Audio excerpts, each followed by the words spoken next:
बिस्मिल्लाहिर्रहमानिर्रहीम। अस्सलाम वालेकुम स्टूडेंट्स, आज हम पढ़ेंगे ऑक्सीडेशन स्टेट या ऑक्सीडेशन नंबर कि ऑक्सीडेशन स्टेट या ऑक्सीडेशन नंबर किसे कहा जाता है और साथ में रूल्स फॉर ऑक्सीडेशन नंबर के किस तरह एक एटम को ऑक्सीडेशन नंबर दिया जाता है।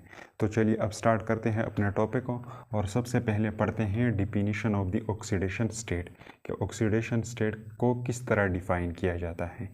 द एपेरेंट चार्ज पॉजिटिव और नेगेटिव। ऑक्सीडेशन नंबर क्या होता है या ऑक्सीडेशन स्टेट, ये एक ज़ाहिरी चार्ज होता है।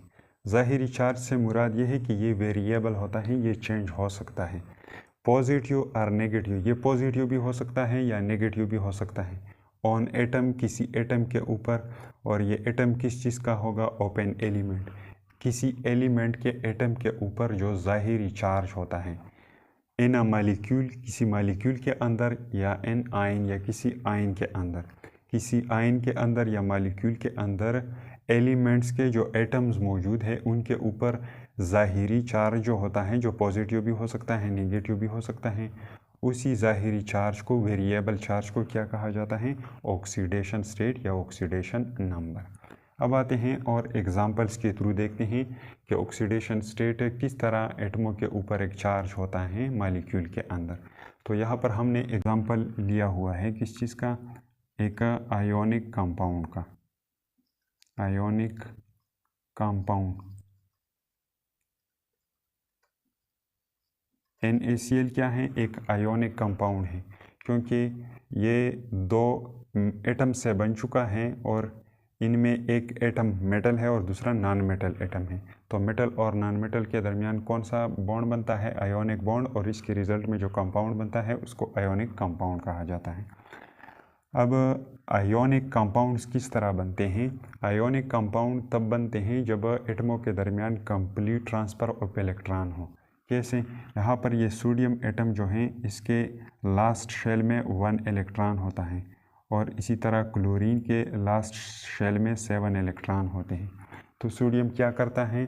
इस एक इलेक्ट्रॉन को ट्रांसफ़र कर देता है क्लोरीन की तरफ, और इसी तरह इलेक्ट्रॉन जो है ये 1 चार्ज हैं, ये 1 चार्ज के बराबर हैं। तो सोडियम के ऊपर +1 चार्ज आ जाता है और इसी तरह क्लोरीन के ऊपर आ जाता है -1 चार्ज, और इसका ऑक्टेट कंप्लीट हो जाता है। और इसी तरह ये भी स्टेबल हो जाता है और ये अपने इलेक्ट्रॉन को इसकी तरफ भेज देता है। इसी तरह ये भी एक स्टेबल कंडीशन में चला जाता है और इसी तरह एक स्टेबल कंपाउंड बन जाता है जिसको आयोनिक कंपाउंड कहा जाता है। अभी इस एटम के ऊपर, सोडियम एटम के ऊपर ये +1 चार्ज जो मौजूद है और इसी तरह क्लोरीन के ऊपर -1 चार्ज जो मौजूद है, इन चार्ज को हम आयोनिक चार्ज कह सकते हैं।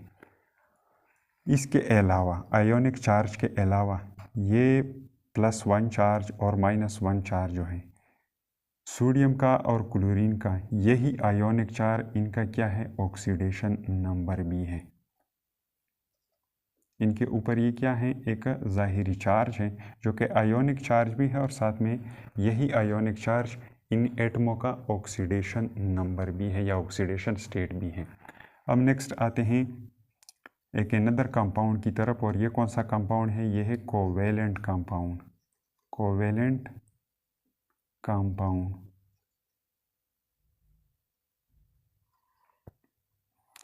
और कोवेलेंट कंपाउंड किस तरह बनता है? कोवेलेंट कंपाउंड बनता है म्यूचुअल शेयरिंग ऑफ इलेक्ट्रॉन से। तो हाइड्रोजन के पास क्या है? हाइड्रोजन के पास 1 इलेक्ट्रॉन होता है लास्ट शेल में, और क्लोरीन के पास अगेन क्या है? 7 इलेक्ट्रॉन है लास्ट शेल में। तो एक इलेक्ट्रॉन हाइड्रोजन की तरफ से और इसी तरह एक इलेक्ट्रॉन क्लोरीन के साइड से, ये क्या करते हैं? एक एक इलेक्ट्रॉन को आपस में शेयर करवाते हैं और इसी तरह इनके बीच में एक बॉन्ड बन जाता है जिसको क्या कहा जाता है? कोवेलेंट बॉन्ड कहा जाता है। और इस कंपाउंड को या इस मॉलिक्यूल को क्या कहा जाता है? कोवेलेंट कंपाउंड या कोवेलेंट मॉलिक्यूल। अब ये क्लोरीन एटम जो है इसकी इलेक्ट्रोनेगेटिविटी हाई है बनिस्बत हाइड्रोजन की। तो क्लोरीन क्या करता है? हाई इलेक्ट्रोनेगेटिविटी की वजह से इलेक्ट्रॉनों का ये जोड़ा जो शेयर हो चुका है इन दोनों के दरमियान, ये क्लोरीन अपनी तरफ ज़्यादा खींचता है इलेक्ट्रोनेगेटिविटी की वजह से। तो इसलिए क्लोरीन के ऊपर आ जाता है पार्शल नेगेटिव चार्ज, और इसी तरह हाइड्रोजन एटम के ऊपर आ जाता है partial positive charge. Partial positive और पार्शल नेगेटिव का मतलब ये है कि ये जोड़ा जो है अभी भी इन दोनों के दरमियान मौजूद है। मतलब क्लोरीन ने मुकम्मल अपनी तरफ इसको ट्रांसफ़र नहीं किया हुआ है। ये क्लोरीन एटम क्या कर रहा है, सिर्फ अपनी तरफ खींच रहा है इस इलेक्ट्रॉनों के जोड़े को। लेकिन पार्शल पॉजिटिव और पार्शल नेगेटिव, जिससे मुराद ये है कि आधा चार्ज, थोड़ा सा चार्ज इसके ऊपर, थोड़ा सा चार्ज इसके ऊपर। ये थोड़ा सा चार्ज तो होता ही नहीं, क्योंकि चार्ज तब आता है जब इलेक्ट्रॉन गेन हो जाए या लूज़ हो जाए। लेकिन यहाँ पे तो लूज़ और गेन की बात नहीं है, यहाँ पर शेयरिंग हो चुका है। तो चार्ज तो तब आता है जब इलेक्ट्रॉन गेन हो जाए या लूज़ हो जाए। यहाँ पे इलेक्ट्रॉन गेन और लूज़ नहीं हो चुका है, तो यहाँ पर इसलिए पार्शल पॉजिटिव और पार्शल नेगेटिव आता है। लेकिन ऑक्सीडेशन नंबर जो है उसमें तो पार्शल पॉजिटिव और पार्शल नेगेटिव का कंसेप्ट नहीं है, तो इसलिए केमिस्ट्री वालों ने तस्लीम कर दिया है कि यहाँ पर ये पार्शल नेगेटिव और पार्शल पॉजिटिव चार्ज जो है इसको भी हम पूरे चार्ज में कंसीडर करेंगे। तो ये हो जाएगा -1 और ये हो जाएगा +1। और इसी तरह पार्शल पॉजिटिव को और पार्शल नेगेटिव को एक पूरे चार्ज में कन्वर्ट कर दिया गया, क्योंकि केमिस्ट्री वालों ने इसको तस्लीम कर दिया है कि हम इस पार्शल पॉजिटिव और पार्शल नेगेटिव को मुकम्मल चार्ज कंसीडर करेंगे। अब इन एटमों के ऊपर ये +1 चार्ज और -1 चार्ज जो आ गया, इसी को क्या कहा जाता है, ऑक्सीडेशन नंबर इन ही एटमों का। तो यहाँ पर ऑक्सीडेशन नंबर जो है जस्ट ऑक्सीडेशन नंबर है, ये आयोनिक चार्ज नहीं है। ये कोवेलेंट कंपाउंड है। आयोनिक कंपाउंड के ऊपर जो चार्ज बनता है उसको आयोनिक चार्ज कहा जाता है, और ये कोवेलेंट कंपाउंड के ऊपर जो चार्ज बनते हैं ये सिर्फ ऑक्सीडेशन नंबर है, ये आयोनिक चार्ज नहीं है। तो यहाँ पे आयोनिक चार्ज और ऑक्सीडेशन नंबर दोनों सेम है, लेकिन यहाँ पर ये सिर्फ ऑक्सीडेशन नंबर है, नॉट आयोनिक चार्ज। अब नेक्स्ट वन आते हैं एक कोवेलेंट मॉलिक्यूल की तरफ। ये क्या है, एक कोवेलेंट मॉलिक्यूल। ये कंपाउंड नहीं है। कंपाउंड तब होता है जब ये दो एटम आपस में डिफरेंट हो। जब सेम हो तो सिर्फ मॉलिक्यूल होता है, तब कंपाउंड नहीं होता। जब दोनों डिफरेंट होते हैं तब इसको कंपाउंड भी कहा जाता है, साथ में मॉलिक्यूल भी कहा जाता है। अब ये दो हाइड्रोजन एटम जो हैं ये कुछ इस तरह एक दूसरे के साथ अटैच हैं, इन्होंने कोवेलेंट बॉन्ड बना दिया है। तो इन दोनों का इलेक्ट्रोनेगेटिविटी तो सेम है, तो ना ये जोड़ा अपनी तरफ खींचता है और ना ये हाइड्रोजन एटम अपनी तरफ ये जोड़ा खींच लेता है। तो इसी तरह इसके ऊपर ज़ीरो चार्ज आता है। तो ज़ीरो चार्ज तो होता ही नहीं, क्योंकि चार्ज तब आता है जब गेन या लूज़ हो जाए इलेक्ट्रॉनों का। अब इसके ऊपर ये ज़ीरो जो है, इसी ज़ीरो को इसका क्या कहा जाता है, ऑक्सीडेशन नंबर। यही ज़ीरो इसका क्या है, ऑक्सीडेशन नंबर। तो बाज़ जगहों पे ऑक्सीडेशन नंबर और आयोनिक चार्ज दोनों सेम है, लेकिन बाज़ जगहों पे क्या है, आयोनिक चार्ज और ऑक्सीडेशन नंबर में डिफरेंट है। यहाँ पर ये सिर्फ क्या है, ऑक्सीडेशन नंबर है, लेकिन आयोनिक चार्ज नहीं है, क्योंकि इसको हमने कंसीडर कर दिया है कि हम इसको क्या लेंगे, प्लस लेंगे, हालांकि ये मुकम्मल चार्ज नहीं है। अब नेक्स्ट वन आते हैं रूल्स की तरफ कि इनके रूल्स क्या हैं, ऑक्सीडेशन स्टेट की या ऑक्सीडेशन नंबर के। किन रूल के तहत किसी एटम को ऑक्सीडेशन नंबर या ऑक्सीडेशन स्टेट दिया जाता है। तो इसमें फर्स्ट वन है, the oxidation number of all the element in free state will be zero. जितने भी एलिमेंट्स हैं या जितने भी एटम हैं, अगर वो फ्री स्टेट में है तो उनका ऑक्सीडेशन नंबर ज़ीरो होगा। कैसे, यहाँ पर हमने एग्जांपल लिया हुआ है H2 मॉलिक्यूल का, या इसको हम एलिमेंट भी कह सकते हैं, क्योंकि ये दो सेम हाइड्रोजन एटमों से बन चुका है, और जो चीज़ सेम एटमों से बनता है उसको हम एलिमेंट कहते हैं। तो ये H2 मॉलिक्यूल भी हैं और साथ में इसको हम एलिमेंट भी कह सकते हैं। इसके अलावा Cl2 एलिमेंट, और साथ में हमने लिया हुआ है सोडियम एटम। तो H2 मॉलिक्यूल या एलिमेंट जो हैं ये किस चीज़ से बना होता है, ये दो हाइड्रोजन एटम से, और हाइड्रोजन एटम्स जो हैं इनकी इलेक्ट्रोनेगेटिविटी दोनों की सेम है, तो ये एक दूसरे के इलेक्ट्रॉन नहीं खींचते। तो इसी तरह इसके ऊपर क्या है, इसके ऊपर ज़ीरो चार्ज होगा। इसके अलावा Cl2 मॉलिक्यूल या Cl2 एलिमेंट जो है इसके ऊपर भी क्या है, ज़ीरो चार्ज है, क्योंकि ये सेम एटम है और एक दूसरे के इलेक्ट्रॉन नहीं खींचते। इसके अलावा सोडियम के ऊपर भी क्या है, इसके ऊपर भी ज़ीरो चार्ज है, क्योंकि इसने भी क्या कर दिया है, ना किसी इलेक्ट्रॉन को गेन कर दिया है और ना इलेक्ट्रॉन को लूज़ कर दिया है। तो जब भी कोई एलिमेंट होगा या एटम होगा, अगर वो फ्री स्टेट में है, आज़ाद हालत में है, तो उसके ऊपर चार्ज क्या होगा, ज़ीरो होगा, मतलब उसका ऑक्सीडेशन नंबर ज़ीरो होगा। नेक्स्ट वन क्या है, the oxidation number of a sample ion is the same as the charge on it. अगर कोई सैम्पल आयन है तो उसके ऊपर जो चार्ज होता है वही चार्ज उसका ऑक्सीडेशन नंबर होगा।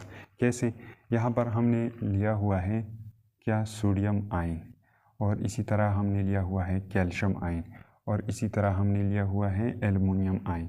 सोडियम के ऊपर +1 चार्ज है, कैल्शियम के ऊपर +2 चार्ज है, और एल्युमिनियम के ऊपर क्या है, +3 चार्ज।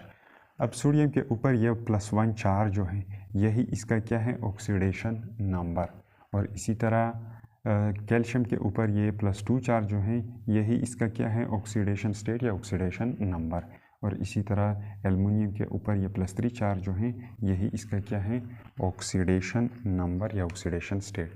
तो अगर एक सिंपल आयन है, यह सिंपल आयन है, इसके साथ कोई और अटैच नहीं है, कोई दूसरा एटम इसके साथ अटैच नहीं है, तो इसके ऊपर ये चार्ज जो है यही चार्ज इसका क्या है, ऑक्सीडेशन स्टेट या ऑक्सीडेशन नंबर।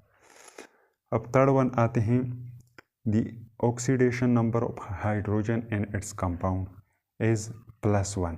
हाइड्रोजन का हमेशा अपने कंपाउंड्स में ऑक्सीडेशन नंबर क्या होगा, +1 होगा, except an metal hydride which is -1, सिवाय मेटल हाइड्राइड का जिनमें हाइड्रोजन का ऑक्सीडेशन स्टेट या ऑक्सीडेशन नंबर क्या होता है, -1 होता है। इसके अलावा जो भी कंपाउंड है उसमें हाइड्रोजन का ऑक्सीडेशन नंबर क्या होगा, +1 होगा। कैसे, यहाँ पर हमने लिए हुए हैं दो कंपाउंड, एक है H2O और दूसरा है HCl। तो इनमें क्या होगा, हाइड्रोजन का ऑक्सीडेशन नंबर क्या होगा, +1 होगा। कैसे, यहाँ पर हम ड्रा करते हैं H2O मॉलिक्यूल का स्ट्रक्चर। H2O मॉलिक्यूल का स्ट्रक्चर किस तरह होता है, कुछ इस तरह। अब ये इलेक्ट्रॉनों का जोड़ा जो हाइड्रोजन और ऑक्सीजन के दरमियान शेयर हुआ है, तो ऑक्सीजन की इलेक्ट्रोनेगेटिविटी हाई है तो ये अपनी तरफ इसको खींच लेता है, तो इसके ऊपर आ जाता है -1, और इसी तरह हाइड्रोजन के ऊपर आ जाता है +1 चार्ज, और इसी तरह ये भी खींच लेता है ऑक्सीजन इस जोड़े को, इसी तरह इसके ऊपर आ जाता है -1, और इसी तरह इसके ऊपर आ जाता है +1। तो -1 और -1 क्या हो जाएगा, यह हो जाएगा -2। तो H2O में हाइड्रोजन पर क्या आ रहा है, +1 चार्ज। इसी तरह दूसरा मॉलिक्यूल क्या है, HCl। HCl मॉलिक्यूल में देखो ये जोड़ा जो है क्लोरीन अपनी तरफ ज़्यादा खींच लेता है, क्योंकि इसका इलेक्ट्रोनेगेटिविटी हाई है, तो इसके ऊपर आ जाता है -1 चार्ज और इसके ऊपर आ जाता है +1 चार्ज। तो अगेन क्या आ रहा है, हाइड्रोजन के ऊपर +1 चार्ज आ रहा है। तो हाइड्रोजन के ऊपर हमेशा क्या होगा, +1 चार्ज होगा, सिवाय क्या, मेटल हाइड्राइड का। मेटल हाइड्राइड क्या होते हैं, यहाँ पर हमने एक सिंपल सा डायग्राम बना दिया है पीरियोडिक टेबल का।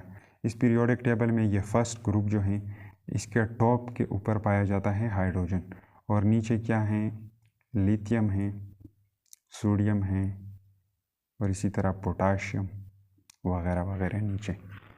तो हाइड्रोजन जब अपने ग्रुप के मेंबर्स के साथ ये क्या करे, बॉन्ड बना दे, तो इनसे जो कंपाउंड बनते हैं इन कंपाउंड को कहा जाता है मेटल हाइड्राइड। जैसा कि यहाँ पर है सोडियम और हाइड्रोजन, तो ये क्या है, सोडियम हाइड्राइड, इसी तरह पोटाशियम हाइड्राइड, इसी तरह लिथियम हाइड्राइड।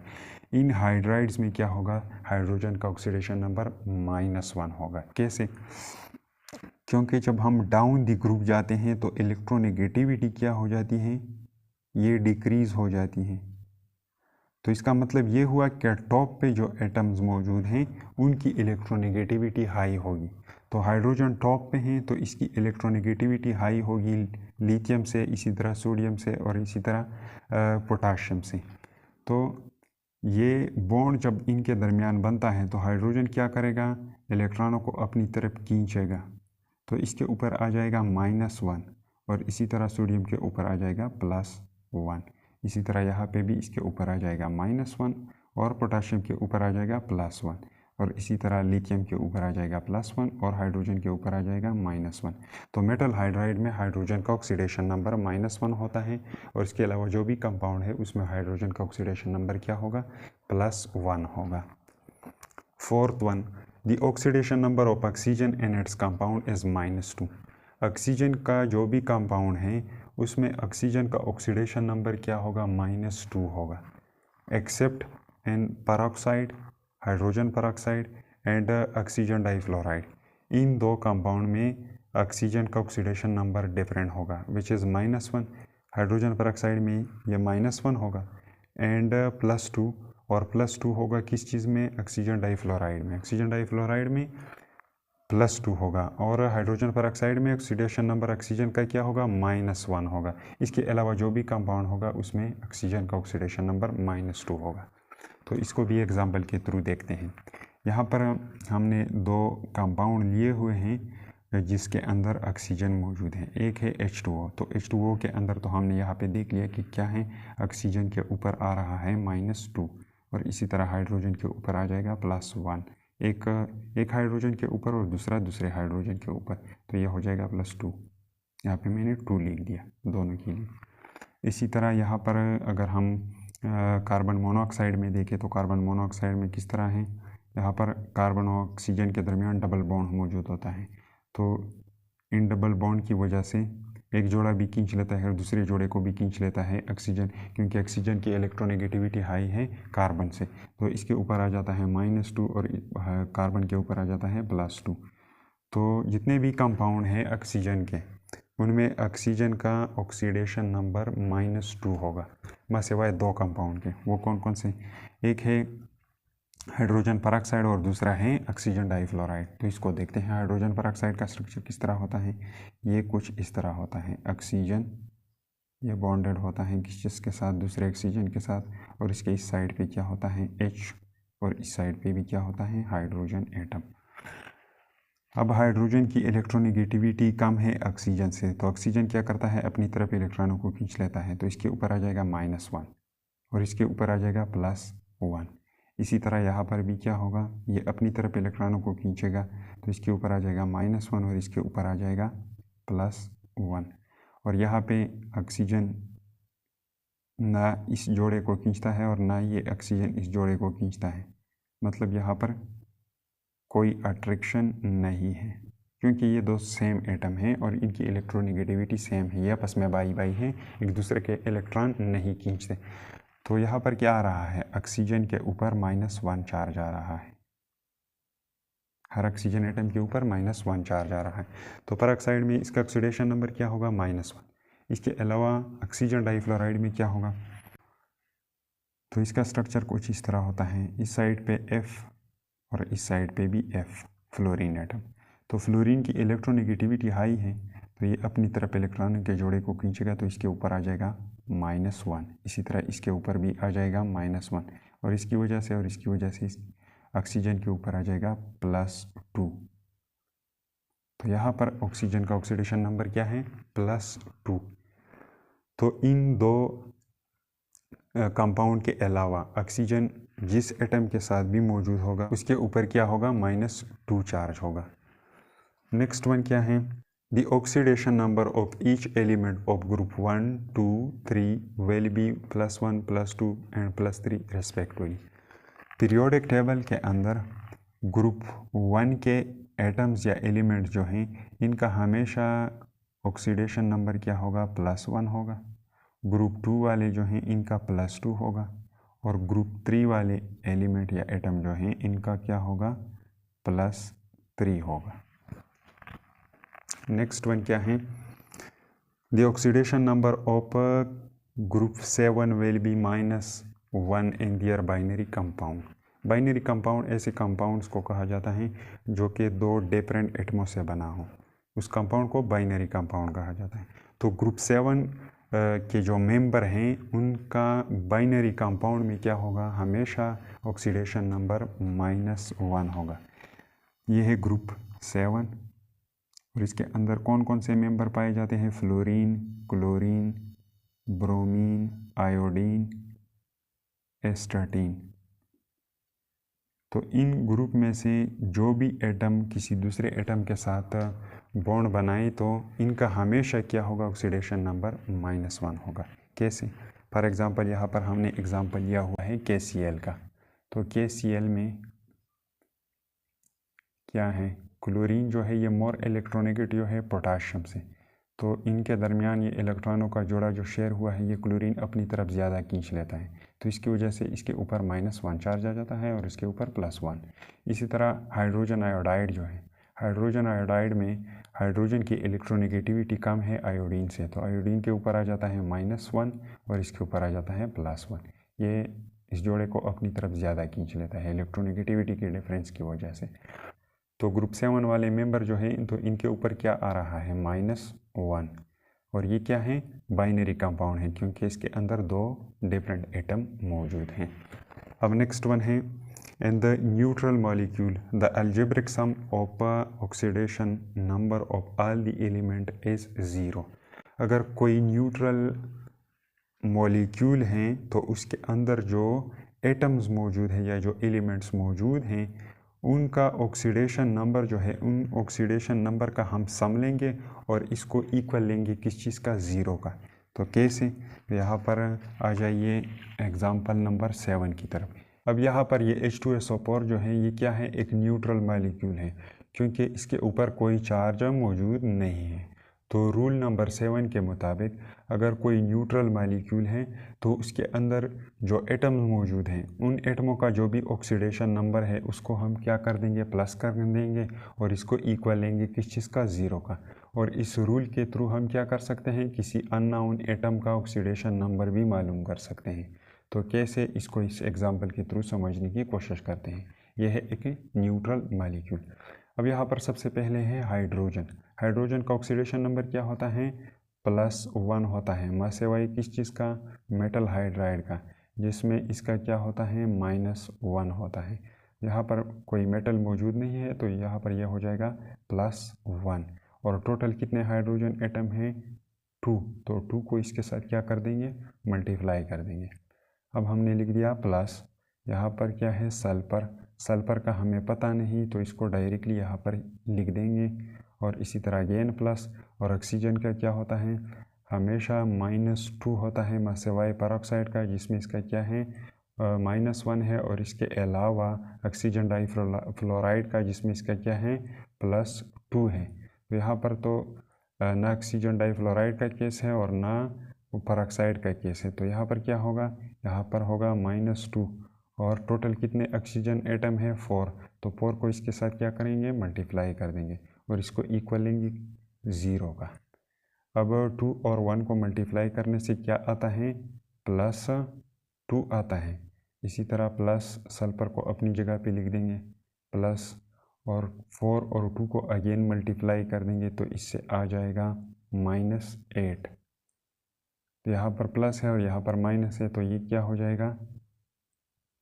-8 हो जाएगा। और इसी तरह इक्वल टू 0।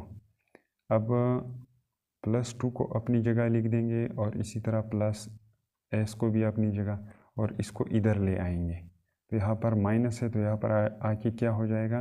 प्लस हो जाएगा, +8। इसी तरह इस 2 को अब इधर ले आएंगे तो ये क्या हो जाएगा? s बराबर है +8, और ये क्या है? प्लस है तो यहाँ आके क्या हो जाएगा? माइनस हो जाएगा। तो s +6। तो इसी तरह हमने मालूम कर दिया किस चीज़ का? सल्फर का भी ऑक्सीडेशन नंबर। तो इसके ज़रिए हम क्या कर सकते हैं? किसी अननोन एटम का ऑक्सीडेशन नंबर भी मालूम कर सकते हैं। अब नेक्स्ट वन आते हैं पॉइंट नंबर 8 की तरफ। एन आइन, एक आइन में the algebraic sum of oxidation number equal to the charge on the ion. अगर कोई आइन है तो उस आइन के अंदर जो एटम्स मौजूद हैं उनका जो ऑक्सीडेशन नंबर है, उनके ऑक्सीडेशन नंबर का हम क्या करेंगे? सम लेंगे और इसको इक्वल लेंगे किस चीज़ का? उस चार्ज का जो इस आइन के ऊपर मौजूद है। तो इसको एक एग्ज़ाम्पल के थ्रू समझने की कोशिश करते हैं। तो यहाँ पर हमने एग्ज़ाम्पल लिया हुआ है MnO4 -1 का। तो MnO4 में क्या है, Mn मैंगनीज जो है इसका हमें पता नहीं, और ऑक्सीजन का हमें मालूम है इसका क्या होता है, -2 होता है। और टोटल कितने ऑक्सीजन हैं, 4, तो 4 को इसके साथ मल्टीप्लाई कर देंगे। और इसी तरह इस आयन के ऊपर क्या मौजूद है, -1 चार्ज मौजूद है। तो इस सम को, ऑक्सीडेशन नंबर का जो सम है, इसको इक्वल लेंगे इसी आयन का, मतलब -1। इसके ज़रिए भी हम क्या कर सकते हैं, किसी अननोन एटम का ऑक्सीडेशन नंबर मालूम कर सकते हैं आयन के अंदर। तो यहाँ पर अगेन हमने लिख दिया Mn मैंगनीज प्लस 4 को और 2 को साथ में मल्टीप्लाई कर देंगे, तो ये हो जाएगा -8, और इसी तरह ये इक्वल हो जाएगा -1 का। Mn ये क्या हो जाएगा, ये -8 हो जाएगा, इक्वल टू -1। अब Mn और इस 8 को हम इधर ले आएंगे, तो यहाँ पे माइनस है, यहाँ पे आके ये प्लस हो जाएगा, तो ये हो जाएगा इक्वल -1 + 8। अब 8 से हम क्या कर देंगे, 1 माइनस कर देंगे, तो ये हो जाएगा Mn +7। तो +7 क्या हो गया, ये मैंगनीज का ऑक्सीडेशन नंबर या ऑक्सीडेशन स्टेट हो गया। अब नेक्स्ट वन आते हैं रूल नंबर 9 की तरफ। In any substance, the more electronegative atom has the negative oxidation number। अगर कोई ऐसा कंपाउंड है जिसमें क्या है, दो ऐसे एटम मौजूद हैं जिनकी इलेक्ट्रोनेगेटिविटी एक दूसरे से डिफरेंट है, तो जिस एटम का इलेक्ट्रोनेगेटिविटी हाई होगा उसका ऑक्सीडेशन नंबर हमेशा क्या होगा, माइनस होगा। किस तरह, यहाँ पे हमने अगेन एक एग्जांपल लिया हुआ है किस चीज़ का, KCl का, पोटाशियम क्लोराइड का। अब पोटाशियम जो है ये ग्रुप 1 से ताल्लुक़ रखता है, और क्लोरीन जो है ग्रुप 7 से ताल्लुक़ रखता है। तो जब हम left to right in the periodic table जाते हैं तो इलेक्ट्रोनेगेटिविटी क्या हो जाती है, इंक्रीज़ हो जाती है। तो अब क्लोरीन जो है ये मोर इलेक्ट्रोनेगेटिव एटम है बनिस्बत पोटाशियम का। तो मोर इलेक्ट्रोनेगेटिव एटम हमेशा क्या होगा किसी कंपाउंड में, ये होगा माइनस में। तो इसका ऑक्सीडेशन नंबर क्या होता है, -1, और इसका हो जाएगा +1। तो ये होगा यहाँ रूल नंबर 9। अब आते हैं रूल नंबर 10 की तरफ, जो कि लास्ट वन है। द सेम एटम में show different oxidation number and different compound. एक ही एटम डिफरेंट ऑक्सीडेशन नंबर दिखाता है डिफरेंट कंपाउंड में। कैसे, तो यहाँ पर हम इसको भी एक अनदर एग्जांपल के थ्रू समझने की कोशिश करते हैं। यहाँ पर हमने एग्जांपल लिया हुआ है कार्बन मोनोऑक्साइड का। कार्बन मोनोऑक्साइड का स्ट्रक्चर किस तरह होता है, कार्बन होता है और इसके साथ डबल बॉन्ड के थ्रू ऑक्सीजन अटैच होता है। और कार्बन डाइऑक्साइड का लिया हुआ है, कार्बन डाइऑक्साइड का स्ट्रक्चर किस तरह होता है, कार्बन होता है और इसके दोनों अतराफ पे ऑक्सीजन एटम अटैच होते हैं। तो इन 2 डबल बॉन्ड की वजह से ऑक्सीजन जो है ये मोर इलेक्ट्रोनेगेटिव है, तो ये इन इलेक्ट्रॉनों को अपनी तरफ खींचेगा, तो इसके ऊपर आ जाएगा -2 और इसके ऊपर आ जाएगा +2। और इसी तरह ये भी क्या करेगा, इन इलेक्ट्रॉनों के जोड़े को क्या करेगा, अपनी तरफ इन दोनों जोड़ों को क्या करेगा, खींचेगा। तो इसके ऊपर आ जाएगा -2 और इसी तरह इसके ऊपर अगेन क्या आ जाएगा, +2। तो +2 और +2 क्या हो जाएगा, +4। तो यहाँ पर कार्बन एटम जो है ऑक्सीडेशन नंबर क्या दिखाता है, +4 दिखाता है। लेकिन यहाँ पे देखो इस पे क्या आ जाएगा, -2 और इस पे आ जाएगा +2। तो यहाँ पर कार्बन कौन सा ऑक्सीडेशन स्टेट शो करता है, +2, और यहाँ पर +4। तो एक ही एटम मुख्तलिफ कंपाउंड्स में मुख्तलिफ ऑक्सीडेशन नंबर दिखाता है। तो ये था ऑक्सीडेशन स्टेट या ऑक्सीडेशन नंबर, और साथ में rules for assigning oxidation number कि किस तरह एक एटम को ऑक्सीडेशन नंबर दिया जाता है। उम्मीद है समझ में आ चुका होगा।